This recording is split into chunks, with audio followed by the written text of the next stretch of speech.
It's being called one of the worst scandals in the history of Minnesota. Our local Fox affiliate has been investigating an alleged scheme involving daycare and what appears to be rampant fraud in a state program costing taxpayers as much as $100 million in a single year.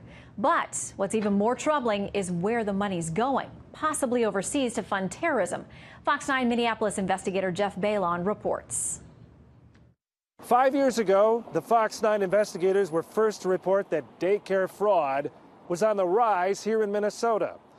We exposed how some businesses were gaming the system to steal millions in government subsidies meant to help low-income families with their child care expenses. In order for the scheme to work, the daycare centers need to sign up low-income families that qualify for child care assistance funding.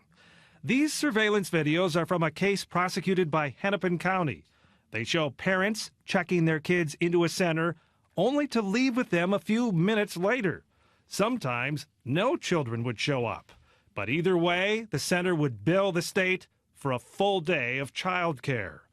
This video from that same case shows a man handing out envelopes of what are believed to be kickback payments to parents who are in on the fraud. Where was the money going? I don't know exactly where it went. One recent federal case points to at least some of the money going overseas. Of the United States. This is video of Fozia Ali being sworn in as a member of the City of Hopkins Park Board. As she was taking her oath of office, she was also under investigation for wire fraud and theft of public money. State and federal agents had already raided Ali's daycare center in South Minneapolis.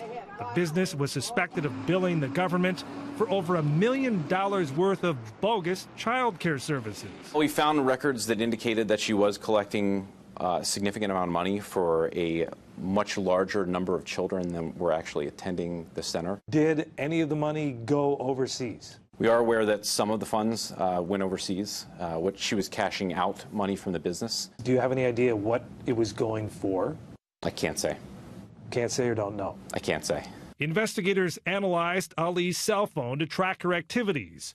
She'd taken a 2-month trip from Minnesota to Dubai and then Kenya, staying at times in $800 a night hotel rooms. She used an app on her phone to bill the state of Minnesota for child care services while she was out of the country. Ali pled guilty to the daycare fraud and this March started serving time in a federal prison. She declined our request for an interview. We believe that there's a scope of fraud out there that we need to really get our arms around and ensure that those dollars are going to the kids that really need them. The acting commissioner for the Department of Human Services told us his agency has 10 daycares currently under active investigation for fraud. We've learned dozens more are considered suspicious. Search warrants obtained by the Fox 9 investigators show each one of the suspect centers has received several $1 million in child care assistance funds.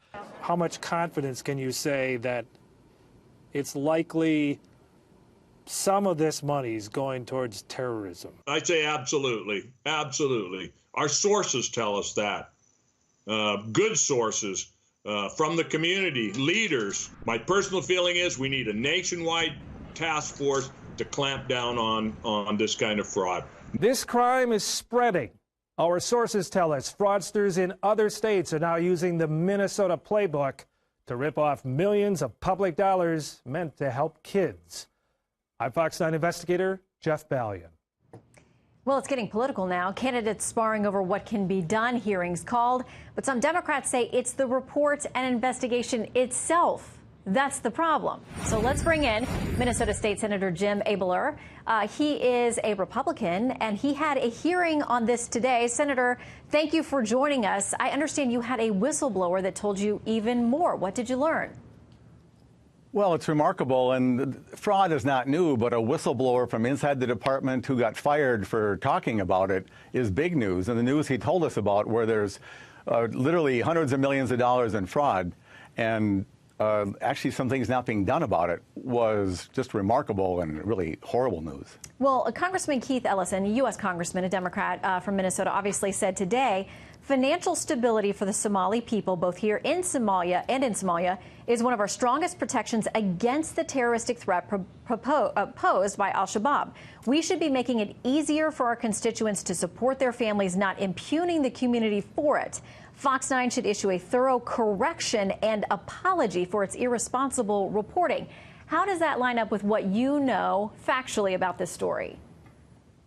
Well, I know, Keith, we served together in the Minnesota House, and just because somebody who happens to be of a certain ethnic background is found to do something wrong, it doesn't mean it's any impugning any particular population. This is not against Somalis. This is against fraud. You know, it's not Islamophobia, it's fraudophobia, and it's taking literally services away from the children and the very people he would seek to help. And so, you know, Keith, you're wrong on this one. It's about fraud. Well, and it's interesting because I was reading several reports digging into this, and they said that a number of Somali families do send money back through a system called hawalas, and those are outside the traditional banking system, but help them funnel money to their families at home. But one of the reports I read said that even if they have good intentions and legitimate purposes, many times in certain sections of Somalia, if the money is funneled through those hawalas, al-Shabaab takes a cut. So the bad guys take a cut, whether or not you intend it for good or bad.